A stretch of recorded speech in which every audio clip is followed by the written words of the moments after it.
They named it the Pit of Ilarion, but my log called it what it was: a graveyard with cheering. Bones tiled the sand like pale coins. Dried banners hissed on rusted hooks. Heat rose in bands that tasted of iron and old fear. I floated in the recorder cradle with other neutral observers, lenses fixed on the gate where the new entertainment waited. She was small among scaled titans, soft-boned, unarmored, unaugmented. A vein beat in her throat like a metronome. I logged pulse, steady. I logged stance, efficient. To my right, a Vrax dissector clicked that the human skeleton would crumple. "Observe weakness becomes spectacle," he said. I marked his prediction as likely. I was still learning this species. The warlord, Thex Kor, stepped to the dais, cloaked in flayed raptor skin, tusks varnished in sacred grease. He had ended 12 worlds, and kept their ashes in painted urns beneath his throne. He lifted both fists, and the Colosseum thundered. "No human survives my arena," he roared through bone horns. Dust sifted from the high arches. Slaves rang the kill bells. The human lifted her chin and measured him as if gauging a bridge span. No plea, no performance. Only calculation. Her weapon was a sliver of ship plating wrapped in rag, ground smooth on cell bars. She held it like a scalpel before the cut. Gates thudded. Chains groaned. The first beast came on 6 limbs, forelegs scythed, eyes filmed with hunger. The crowd smelled blood and roared it forward. I prepared to record the usual: panic, messy wounds, a theater of dominance. Instead, I saw subtraction. She stepped once, twice, angles, not flinches. The shard flashed. A tendon parted with a bowstring twang. The beast folded, jaws pawing dust. She slid past the fall and severed the nerve chain at the rear hinge. No wasted motion. 23 heartbeats, start to finish.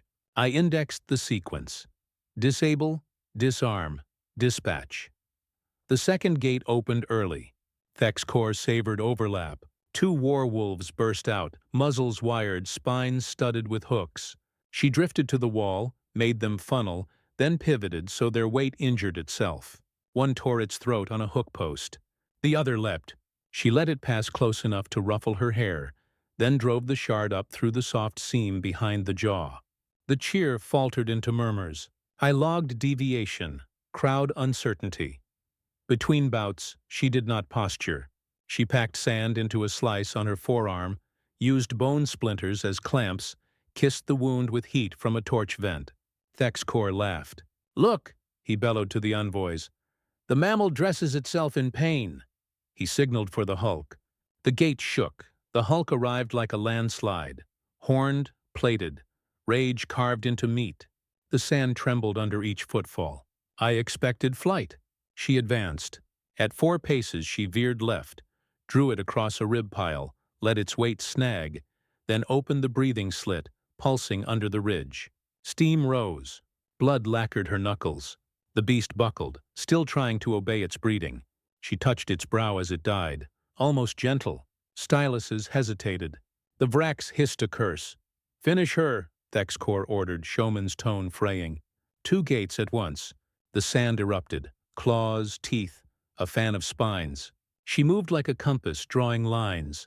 Tight arcs, precise intersections. She gave them the walls, the hooks, the broken bones. Every cruelty of the place turned back on itself. When forced to strike, she struck at hinges. Knee, shoulder, jaw. When forced to kill, she did it quickly. The spectacle bled out of the spectacle. Silence spread outward from the center tiers like dye through water. Slaves forgot the bells. I widened the pickup to capture breath, grit, the soft moan of cooling meat. Thex Kor's tusks clicked.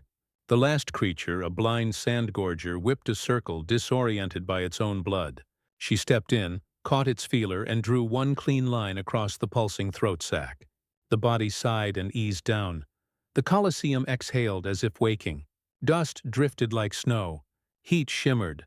She stood alone in the hush, small again, only because there was so much space around her. I narrowed the mic to catch her mouth. She spoke. Not to the warlord, not to the crowd, but to the air, as if dictating to an unseen clerk. "Define survive," she whispered. I replayed it twice to be certain. I tagged it anomaly. defiance from a species scheduled for extinction. Yet the phrase did not leave the air. It hung over bones and hooks and painted urns. It threaded my data with a barbed filament that would not pull free. The Vrax beside me asked for a new wager. I ignored him. Under professionalism, something bright and hard had woken. It felt like anger, righteous, mathematical, and, to my surprise, pride. I closed the scene and did not understand my final note until much later. Doctrine. Incipient. Relief came with the understanding. I had not witnessed a spectacle. I had recorded the moment a rule was born. Thexcor's laughter could crack stone. When the human's defiance failed to end in blood, he found novelty instead. "Again," he ordered. "Make her dance for me again." I continued my record from the high cradle, lenses adjusting for smoke and glare. The pit's sand had turned a dull brown from layers of dried violence.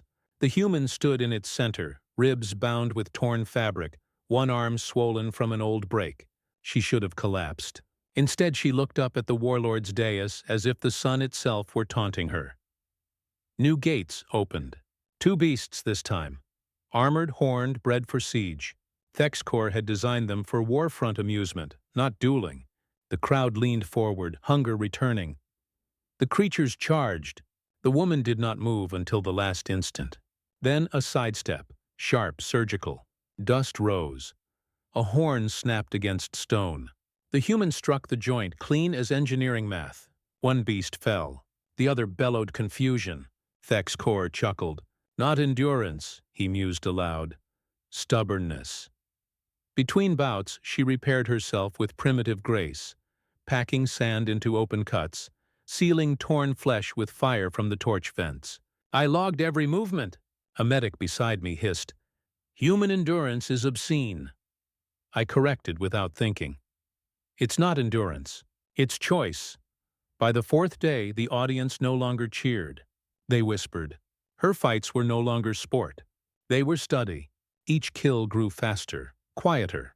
She fought not for victory but for control. The arena's rhythm shifted around her. Less spectacle, more ritual. Even the executioners hesitated before dragging corpses away. On the 7th day, the guards brought her water laced with nutrient salts. She stared at it, then pushed it aside.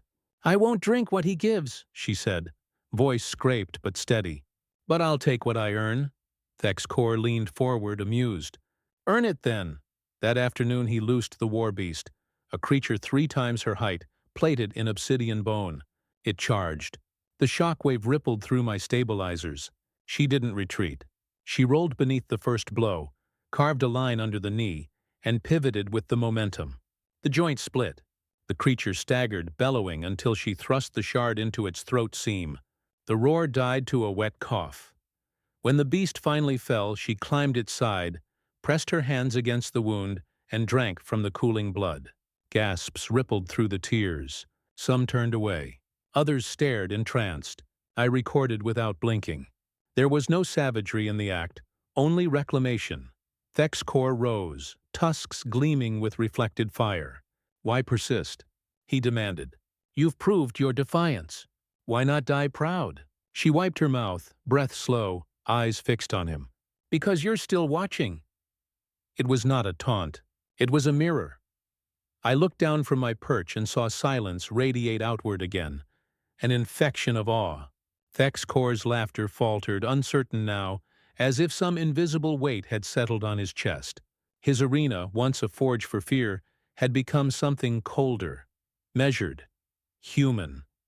She turned, blade loose at her side, and walked toward the gate she'd been dragged through days before. The guards didn't move. None dared. I finished my log entry. Subject behavior, transformative. Environment response, subjugated by discipline.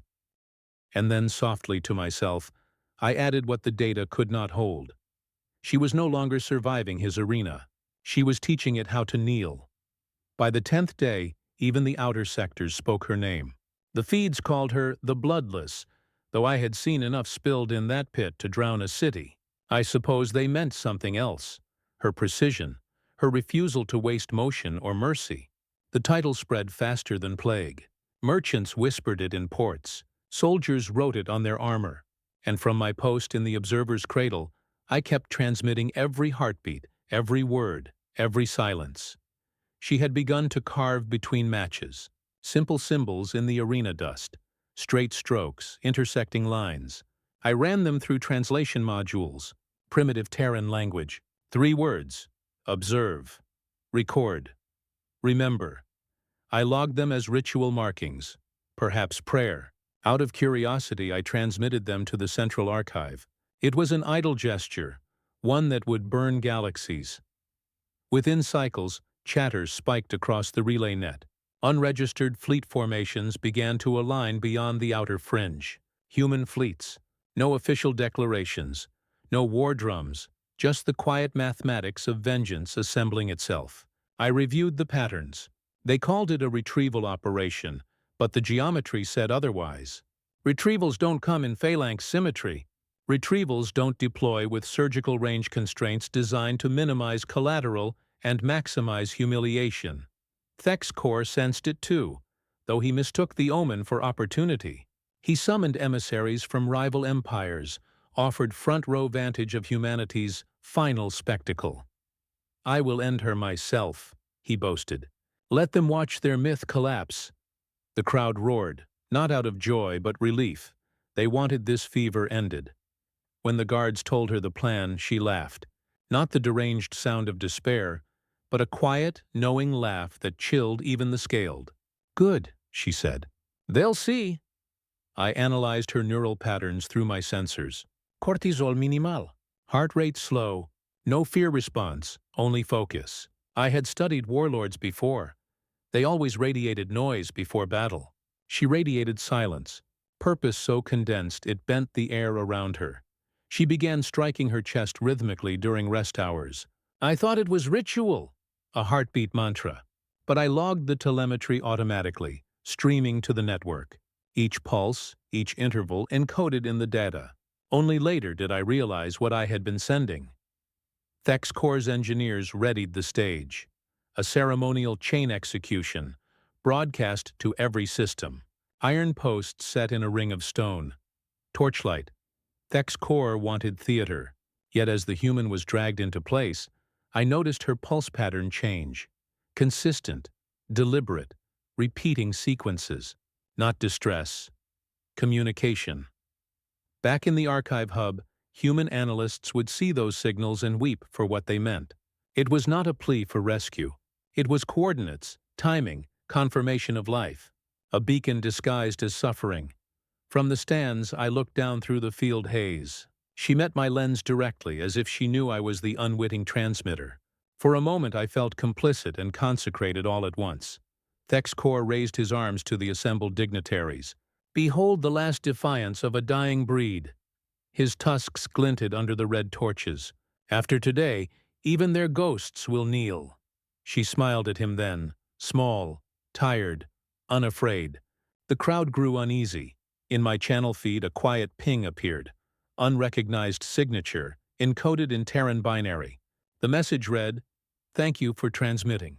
Keep recording." I froze. My lens refocused. Somewhere beyond the system's edge, mass readings spiked. Hundreds of vessels shifting from silence to motion. Formation grids exact as thought. Humanity was already here, patient as judgment. I closed the log with trembling claws and entered the final note of the day, event horizon approaching. Subject not awaiting rescue. Rescue is irrelevant. What approaches is correction. The execution arena was full, every tier packed, every lens tuned to capture the human's final breath. Thek's core wanted the galaxy to watch him end a myth. He had built this theater for victory. He did not yet understand it would become evidence. The human knelt in the center ring, chains sunk deep into the sand. Her head was unbowed. Wind pulled at the tattered cloth that once served as her uniform. Above her, the banners of 12 conquered worlds snapped in the heat. I floated among the observers, my sensors wide. Even the air seemed to wait. Then came the silence. A clean surgical absence of sound, as if the universe held its breath. The sky cracked. No bombardment, no shockwave. Just a low hum, a vibration that settled into bone, then light, threads of silver descending, dozens, then hundreds. Thek's core shouted for the shields, but nothing struck the dome. The silver lines multiplied, falling in perfect rhythm. Drop pods. Human design. They did not explode. They landed. Each impact was small, exact, one per hostile. Every drop a removal, not destruction. Soldiers vanished mid-cheer, war beasts stilled mid-snarl. A pod would touch down, hiss open, then silence would reclaim its spot. It was dissection, not war. Precision so exact it mocked probability. Panic spread like a virus. The crowd's roars fractured into prayers. Thek's core raised his arms to the heavens. "Cowards, show yourselves!" His voice cracked the moment the first human stepped through smoke. They emerged like statues coming to life. Armor matte gray, visors dark, movements synchronized to breath. Their weapons whispered, sound absorbed rather than unleashed. Thek's core's guards fired plasma arcs. Each shot died before it reached them. Caught, redirected, neutralized. Through the haze, I saw her. The human, no longer a captive. Her chains hung broken, cuffs still glowing from the melt. She walked between her own kind, unarmored but not unprotected. One of the soldiers approached, rank insignia glinting faintly. "Target confirmed," he said, voice filtered but calm. She nodded once and raised her sword, the same shard of ship metal that had started all this. It gleamed like judgment under the artificial sun. "Thek's core of Ilarion," she called. Her voice carried without amplification. "You said no human survives your arena." The Warlord's tusks clicked. "You dare define survive." The words fell like a verdict. He roared and leapt from the dais, drawing his twin blades, each forged from the bones of conquered species. His armor flared with energy. He struck with all the fury of 12 worlds behind him. But humans do not duel. They execute. Her soldiers did not move to help. They did not need to. She sidestepped the first blow, angles, not evasion. Sparks tore through the air. Her blade found the seam at his collar. He staggered but swung again, heavier, desperate. She stepped through him, movement economical, like punctuation at the end of a long sentence. One cut, one fall. Thek's core dropped to his knees, tusks snapping against stone. His final breath was disbelief, not pain. The arena's torches dimmed as if unwilling to illuminate what followed. She stood over him silent. Around her, the human soldiers did not cheer. They simply waited. "Collateral?" The commander asked over comms. "None," a voice replied. "Structural damage? 0. "Mission complete," the commander said. They moved through the arena, marking survivors, not to punish, but to spare. Thek's core's warriors who dropped their weapons lived. The civilians, the slaves, the medics, all untouched. Every motion was deliberate, mathematical.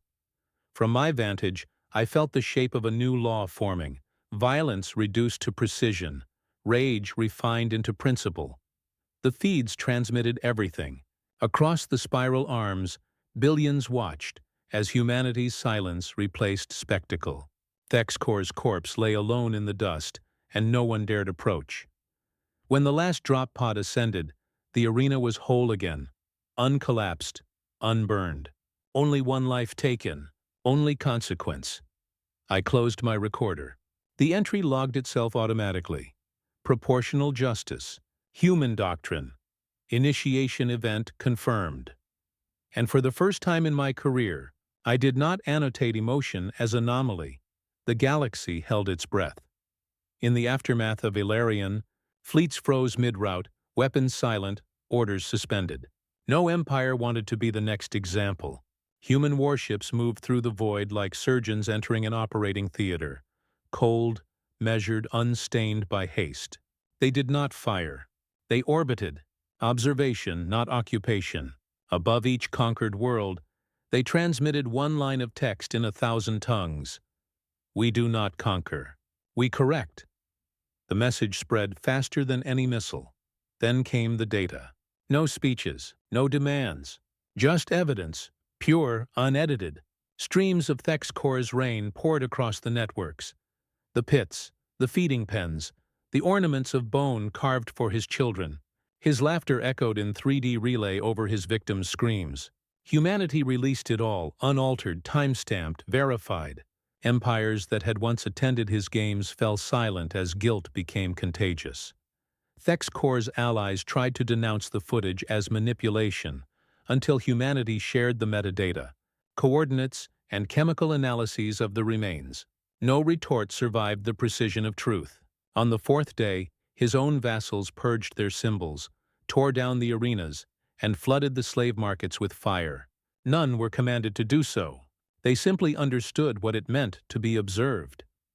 I watched the survivor, the one they now called the Envoy, stand before the Galactic Council. The chamber that once echoed with mockery now vibrated with restraint.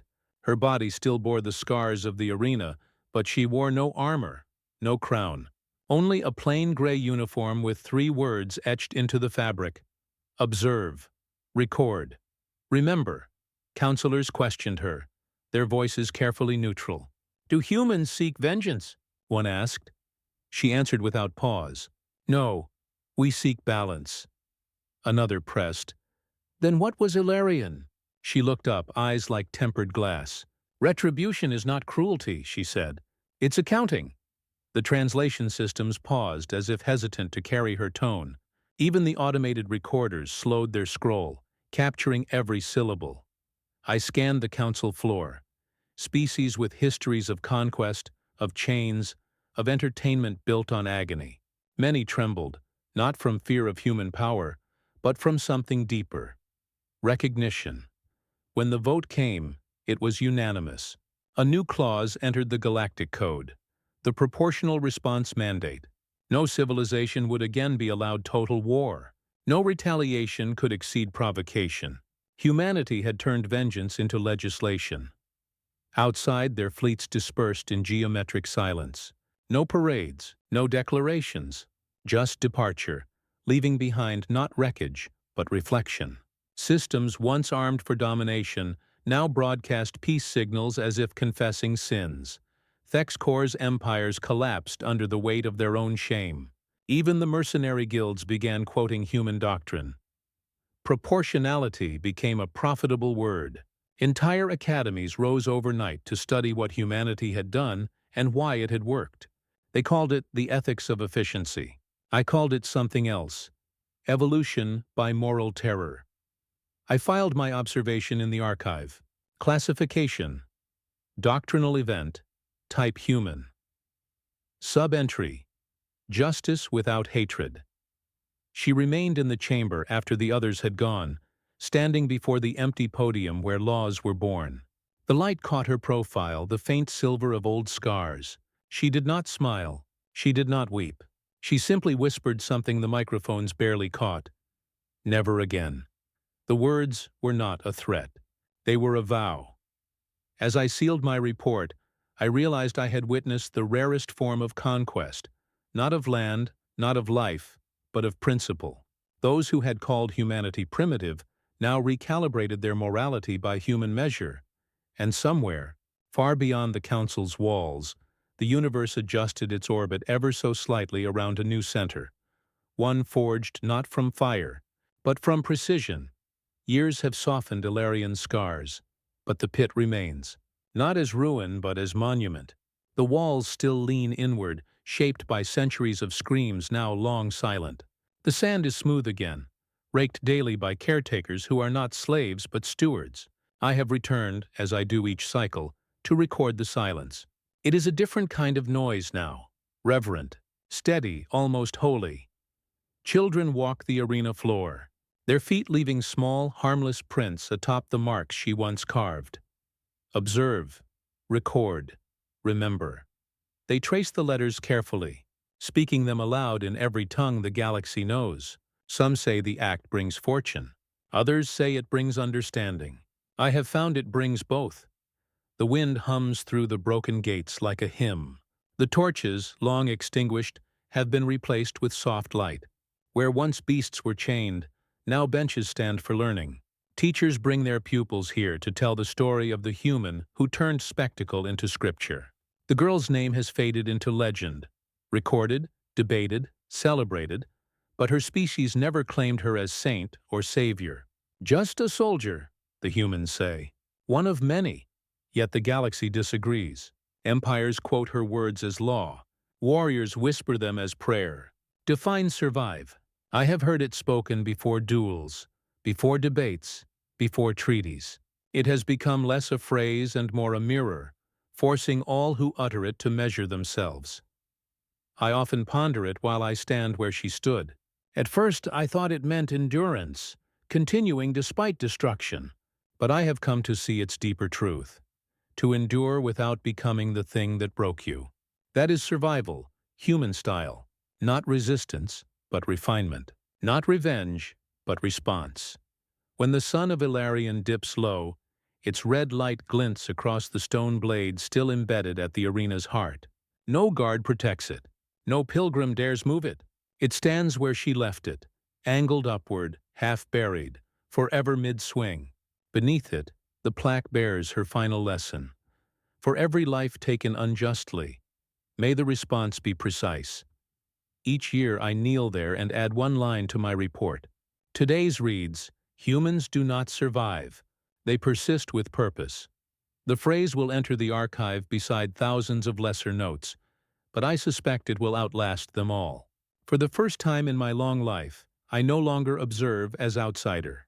I understand, a little, what it means to choose precision over power, restraint over rage. The wind shifts again, carrying the faint echo of her voice.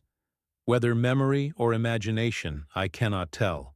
It says softly, "Observe, record, remember." I close my recorder. Observation complete. Understanding. Ongoing.